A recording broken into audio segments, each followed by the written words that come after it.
જય દ્વારકાધીશ મિત્રો। તો આજે તો આપણે દ્વારકાધીશની કૃપાથી આપણે લેવા આવ્યા હતા ફોન। તો મિત્રો અત્યારે હું તમને બતાવીશ દુકાન અંદર જઈને કે કયો ફોન મેં પસંદ કર્યો અને કેટલા ફોન ત્યાં પડ્યા છે।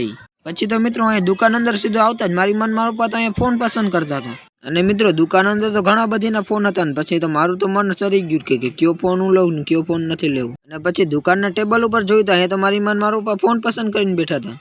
અને ફોનનું નામ તો તમને બોક્સમાં દેખાતું જ હશે કે કયો ફોન મેં લીધો એ।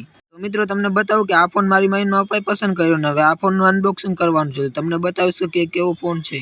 તો મિત્રો વિડીયો એન્ડ તક જોજો અને સારો લાગે તો ફોલો કરી દેજો અને યુટ્યુબમાં જોતા હોય તો સબસ્ક્રાઇબ કરી દેજો। અને પછી મિત્રો દુકાનમાં હું જોતો મને મારી ધ્યાન પડી ટેબલ નીચે ને ટેબલ નીચે તો ઘણા બધીના ફોન પડ્યા હતા। અને આ ટેબલ નીચે ફોન હતા એ બધા ચાલુમાં હતા, એક બે વર્ષ વાપરી ગયેલા અને આપણે તો એ ફોન લેવો નતો ને આપણે તો ફોન લેવો તો નવો નવો। અને મિત્રો મેં ફોન પસંદ કર્યો છે એનું નામ છે Realme 12। તો ફાઇનલી મિત્રો મારા પપ્પાએ કરી નાખ્યું છે ફોનનું અનબોક્સિંગ। તમને બતાવું કે કેવો મેં ફોન લીધો છે। એ તો રાજેશભાઈના હાથમાં છે, એ આપણો જ ફોન છે ને રાજેશભાઈ તો ફોનના ફોટા પાડે છે અત્યારે। પછી મિત્રો મેં લઈ લીધો રાજેશભાઈ આગળથી ફોન તમને બતાવવા માટે। તો મિત્રો આ મારો ફોન છે, મેં લીધો એ Realme। અને મિત્રો તમારા આગળ કયો ફોન છે એ કોમેન્ટ બોક્સમાં જરૂરથી જણાવી દેજો। મારા આગળ તો છે Realme। અને મિત્રો મેં ફોન લીધો એના સાથે સાથે ગિફ્ટ પણ આપ્યું ને આ ગિફ્ટ અંદર છે એરફોન। અને મિત્રો આપણે આ ગિફ્ટ આવ્યું હાવ ફ્રી મોબાઈલ લીધો એટલે।